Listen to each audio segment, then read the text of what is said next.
lugar também.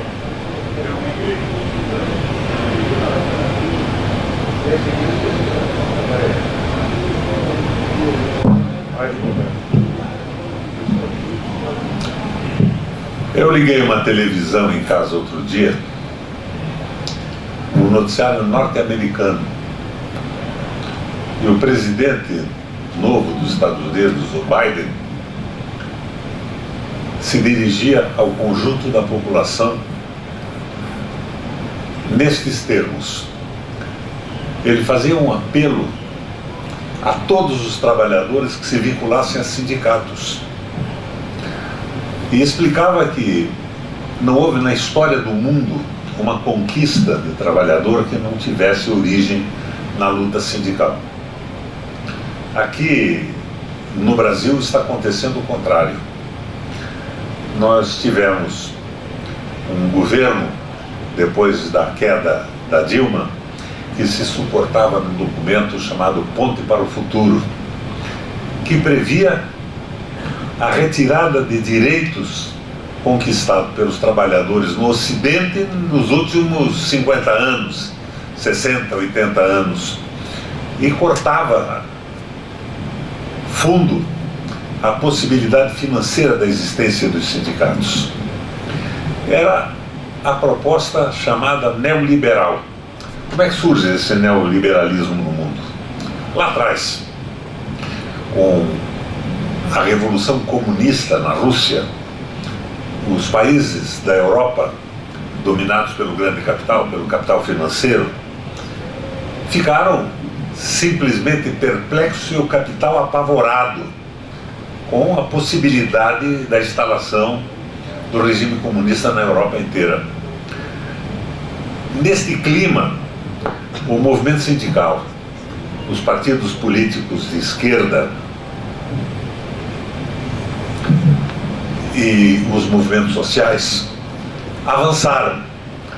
E o capital, com medo do comunismo, começou a fazer concessões. O voto das mulheres, o respeito às minorias étnicas, direito dos negros, das minorias raciais, e este recuo do domínio absoluto do dinheiro sobre os estados e os homens passou a se chamar social-democracia. A social-democracia não contestava fundamentalmente o domínio do capital, mas ela providenciava avanços significativos para os movimentos populares e para os trabalhadores. Mas num determinado momento, pelos seus erros internos, não vou aprofundar sobre isso nesse momento, o comunismo aluiu na Rússia. Caiu, Gorbachev decretou o fim da União das Repúblicas Socialistas Soviéticas. E este pessoal detentor do capital e do poder absoluto antes do comunismo na Europa resolveu reconquistar o que tinha perdido. E isso se dá num tripé muito claro. Primeiro, a precarização do poder do Estado e o poder absoluto dos bancos centrais, o dinheiro dominando a economia de uma forma quase completa, e a precarização do poder dos Estados. O segundo ponto foi a precarização do parlamento, através do financiamento das campanhas eleitorais. A gente conhece isso desde as câmaras de vereadores até as assembleias legislativas, a Câmara Federal e o Senado. O sujeito se elege, acobertado por um programa partidário bonito, por discursos impressionantes nas tribunas eleitorais, mas depois se submete de forma absoluta aos seus financiadores de campanha. O parlamento precarizado passa a servir não aos eleitores, mas aos financiadores de campanha eleitoral. O terceiro ponto é a precarização dos sindicatos e do movimento dos trabalhadores.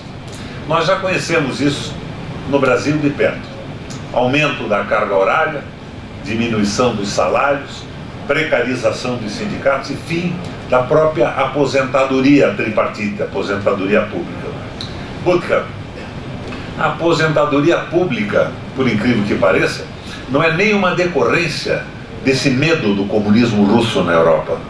A aposentadoria pública surge na Alemanha, no começo do século 1900, para evitar uma revolta popular. Alguns economistas e filósofos da época diziam o seguinte: a Revolução Francesa ocorreu porque a nobreza, as elites, donas das terras, se recusavam definitivamente a pagar qualquer tipo de contribuição para o Estado, qualquer tipo de imposto. E daí ocorreu aquela tremenda revolução com guilhotinas, mortes em massa, que acabou se estiolando, diminuindo também depois com a vinda dos Napoleões, Napoleão I, o outro Napoleão. E o Bismarck, que tentava reunificar a Alemanha naquela época, ele diz o seguinte: eu não vou deixar que uma revolução proletária ocorra na Alemanha. Por que ele dizia isso? Porque os trabalhadores, com a evolução do comércio e da indústria, estavam crescendo em número enorme. E o trabalhador tem como único capital a sua força de trabalho. O trabalhador envelhece e a sua força de trabalho diminui. Mas o rico, o dono do capital, o dono das propriedades, mesmo na velhice, vive de juros do seu dinheiro e de rendimento de suas propriedades. Então, Johann Peter, que era o sujeito que tinha esse raciocínio, dizia, e o Bismarck entendeu, que os trabalhadores que iam aumentar em número, mais cedo ou mais tarde iam se revoltar e derrotar a burguesia que tinha derrotado a nobreza na Revolução Francesa. O Bismarck propõe, então, resolver esse problema com a aposentadoria tripartite: contribuição da empresa, do Estado e do trabalhador. Até isso, no Brasil, está sendo liquidado. Nós estamos numa situação de predomínio absoluto do dinheiro, e os trabalhadores e o povo em geral é considerado uma ferramenta de trabalho que fica velha, encostada na parede do depósito ou jogada num depósito de material imprestável. Não se reconhece direitos, o capital domina de forma absoluta. E esta situação no Brasil e no mundo é tão flagrante que hoje o principal opositor dessa barbaridade do domínio do capital financeiro chama-se Francisco. É o Papa, que através de encíclicas pesadas e claras tem se oposto ao capital de forma dura. Ele diz: o capital pode ser bom quando monta uma fábrica, faz subir o nível tecnológico e garante salários decentes para os trabalhadores poderem viver com conforto, terem garantia do trabalho e aposentadoria, e educar as suas famílias e os seus filhos com acesso à saúde, ao processo civilizatório, à educação, e dessa forma viabilizando um progresso coletivo da sociedade. Mas o capital não pode comandar o mundo quando está comandando. E está comandando com a prevalência dos bancos centrais, como aconteceu no Brasil há muito pouco tempo atrás. Agora, o que está fazendo aqui esse tal de Roberto Requião conversando com os sindicatos? Nós temos trabalhado juntos há algumas décadas, né, Lúcia?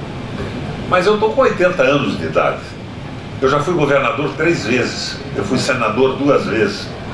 Eu fui presidente do Parlamento Europeu Latino-Americano, que congregava 45 países, e a minha sede era em Bruxelas, na Bélgica. Eu acompanhei, nesses últimos anos, o que acontecia no mundo. O que significa esse liberalismo econômico, essa prevalência absoluta do capital e do dinheiro sobre o trabalho.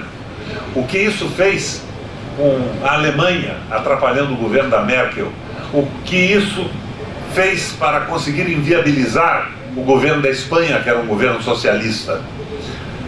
Eu vi de perto alguns benefícios do capitalismo e a desgraça em relação ao padrão de vida da população. Eu estou com 80 anos aqui no sindicato de vocês, mobilizado pela indignação. Não consigo entender como é que esse país não se levantou ainda quando aparecem mulheres assaltando caminhões de lixo para alimentar suas famílias.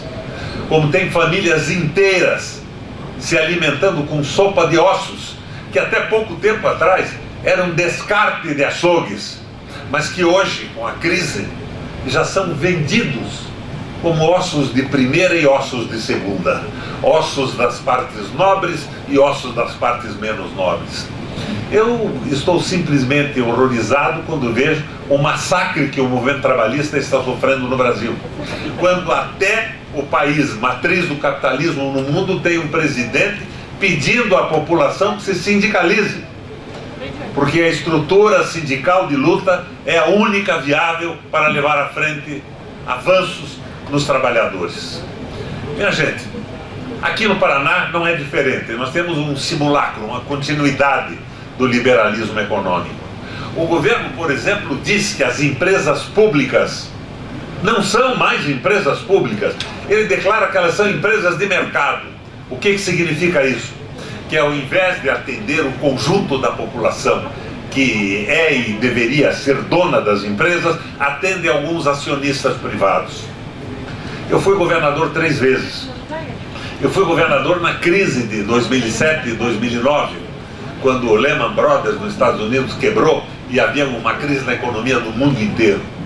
Eu consegui construir na Copel 2 usinas hidrelétricas, mas congelei a tarifa de energia elétrica por 8 anos, em 2 governos sucessivos, e construí 2 usinas hidrelétricas. Congelei a tarifa com o preço mais baixo do país, para que as pessoas pudessem ter energia elétrica nas suas residências e empresas pudessem se instalar com um custo razoável de energia para o seu funcionamento. Eu congelei a tarifa de água e de luz da mesma forma, tanto na Copel quanto na Sanepar, as tarifas mais baixas do país. Mas hoje não há nenhuma obra significativa na Sanepar. Está faltando água. Semana passada eu recebi a minha conta, a conta da minha casa.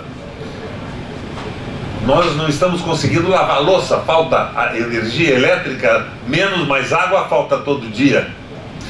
A conta simplesmente veio dobrada, porque o lucro da Sanepar é astronômico e o lucro da Copel foi de 2,5 bilhões. Quando eu estive no governo e congelei a tarifa de água e energia elétrica, eu desobedeci às determinações da Agência Nacional. E com isso eu deixei na mão do povo do Paraná, das pequenas e médias empresas, 1,3 bilhão de reais por ano. E mesmo assim consegui construir a usina do Fundão e a usina de Mauá em Cornélio Procópio. Então, nós estamos vendo aquilo que o Maurício repete toda hora. É um pequeno governo de grandes negócios. Mas nesses grandes negócios a população trabalhadora não está incluída. Vocês estão numa assembleia de sindicato e ouvi o nosso companheiro falar em acordos de 12%, quando o governo do estado quer dar para os policiais, para o pessoal da saúde, 3% de correção salarial. Briguei desde o meu primeiro governo, fui governador 3 vezes do Paraná, contra o pedágio. 42 vezes eu fui em embates judiciais contra os aumentos de salário. Você sabe o que acontecia?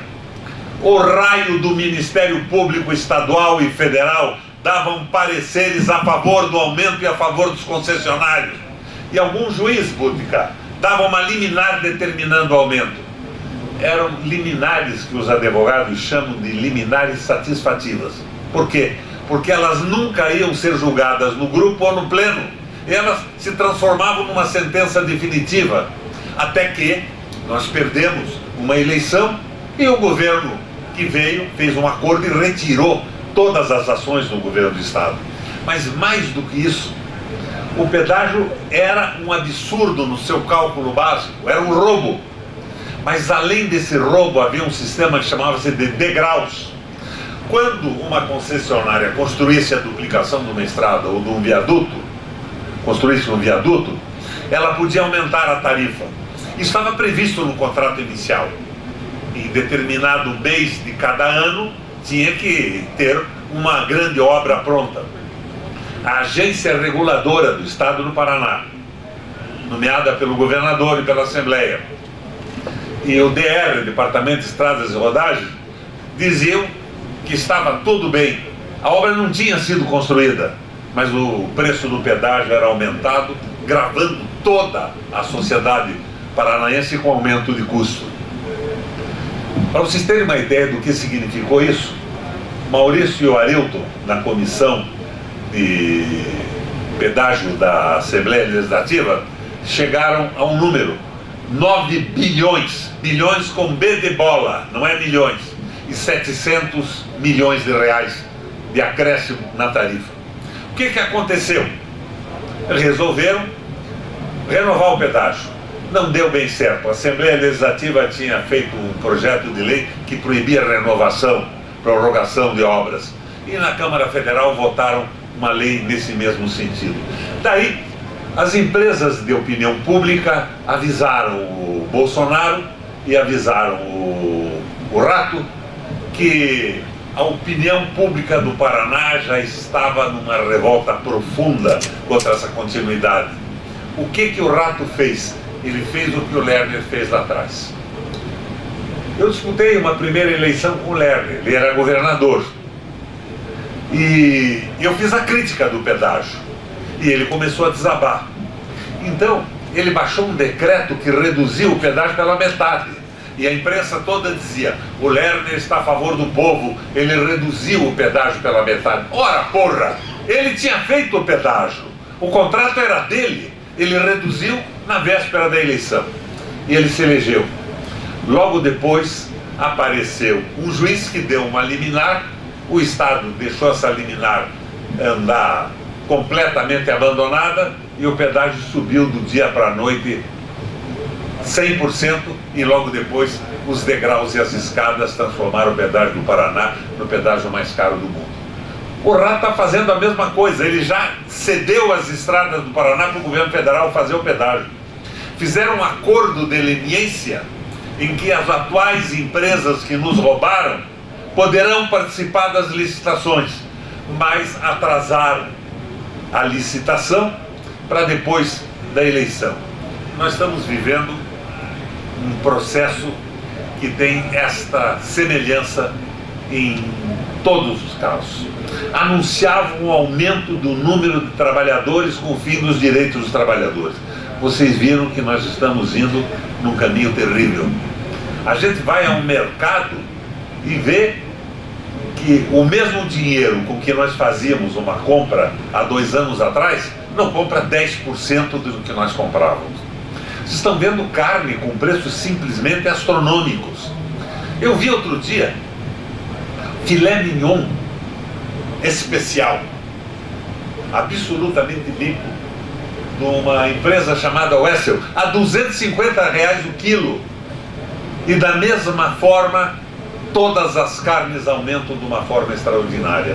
O nosso Brasil é o maior produtor de alimentos do mundo, mas está faltando arroz e feijão, porque a agricultura que produz alimentos para os brasileiros está completamente abandonada. Está funcionando a agricultura de exportação, o famoso agronegócio, que produz soja, milho para alimentar o gado em países mais bem administrados que o nosso.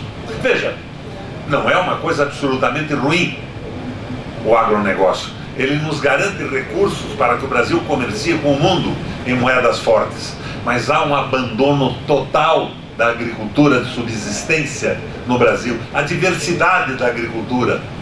Nós vamos comer o quê? Soja e milho?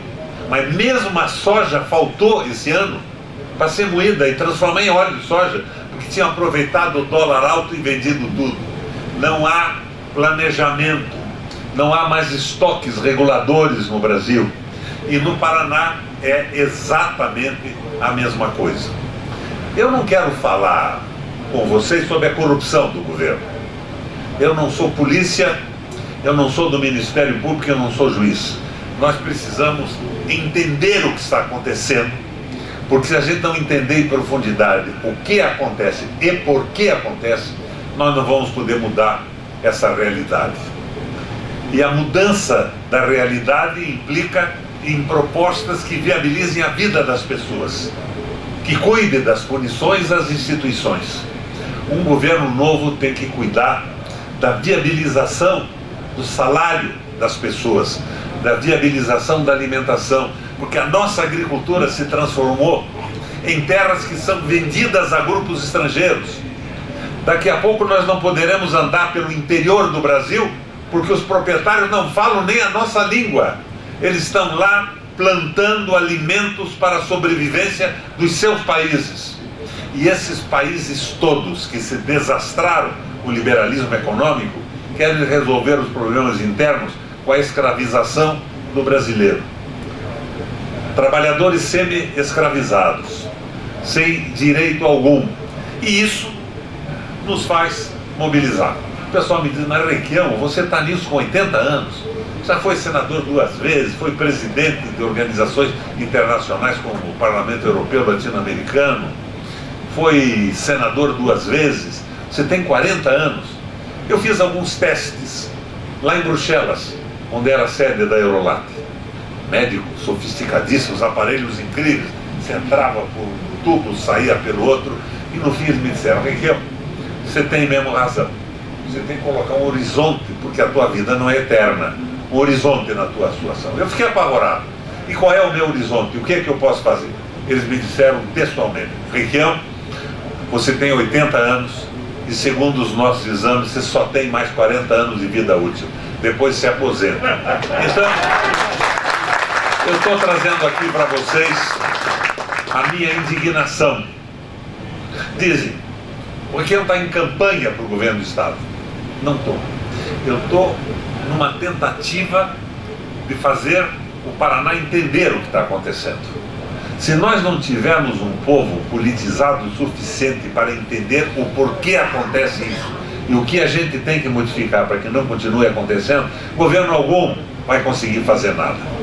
Nós precisamos de uma proposta de governo que seja apoiada pela população. Eu fui governador 3 vezes. A minha briga pelo pedágio foi contraditada pelo Ministério Público do Paraná e o Ministério Público Nacional.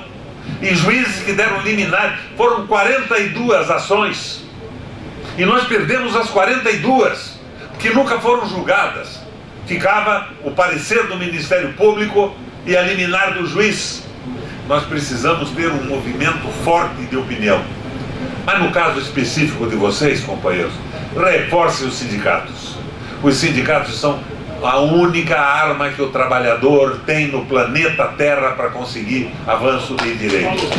E politizem essa luta. Politizem essa luta.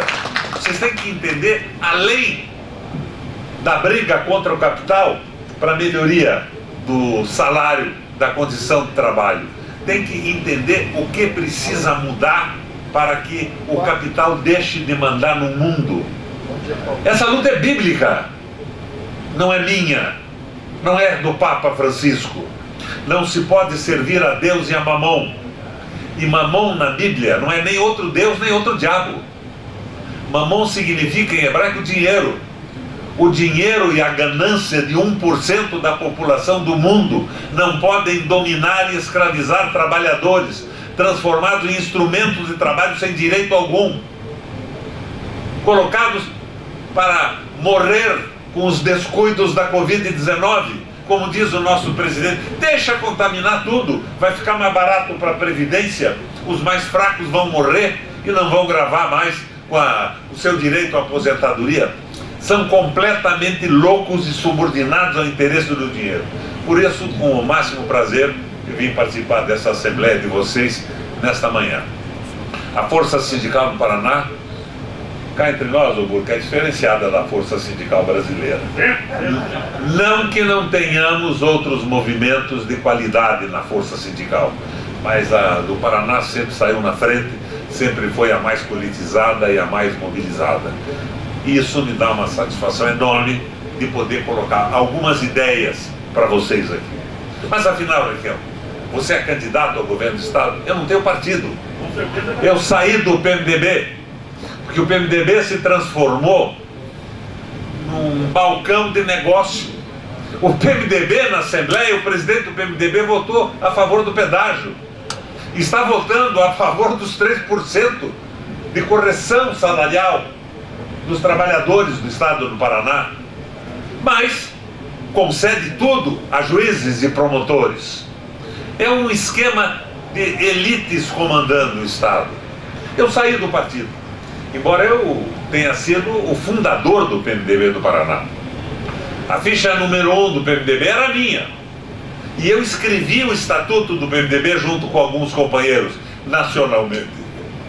O nosso partido era o partido das classes populares, desligado das decisões do grande capital. Até isso eles tiraram do estatuto do partido. Se transformou num balcão de negócio, de picaretagem, negociações e garantia de mandatos de pessoas que só se preocupam com o seu próprio bem-estar e a sua reeleição. Eu não tenho partido, mas estou visitando o Paraná inteiro com um grupo de 8 ou 9 companheiros de diversos partidos. Tem um convite do PT para me filiar, tem um convite do PDT, tem um convite do PSB, tem o convite da minha amiga Luiz Helena, que é da Rede. Eu tenho o convite de vários partidos. Estou disposto a topar essa parada, porque eu tenho o que eles não têm. Eu tenho experiência, eu sei o que a gente pode fazer. Eu já fiz, congelei a água e a luz por 8 anos. O Buttigieg lembra que quando a polícia agressivamente queria reprimir greves, o governador intervinha e punha na rua os policiais que saíam da conduta desejada, que é de manter a ordem e a tranquilidade, ou seja, garantir manifestações legítimas. Nós temos um lado nesse processo, e eu com 80 anos não mudei de lado. Então eu estou disposto a disputar uma eleição para o governo do Estado, para conseguir consertar tudo que está errado nesse governo. Mas mais importante do que uma candidatura ou do que uma eleição, que seria a minha 4ª eleição para o governo do Estado, é que os sindicatos se reforcem, tomem consciência e entrem definitivamente nessa luta. É um instrumento que vocês têm. Se agarrem nele, valorizem os sindicatos e vão à luta, porque depende de vocês a mudança definitiva das direções do governo do Estado do Paraná e do país. Valeu, minha gente, obrigado pela atenção.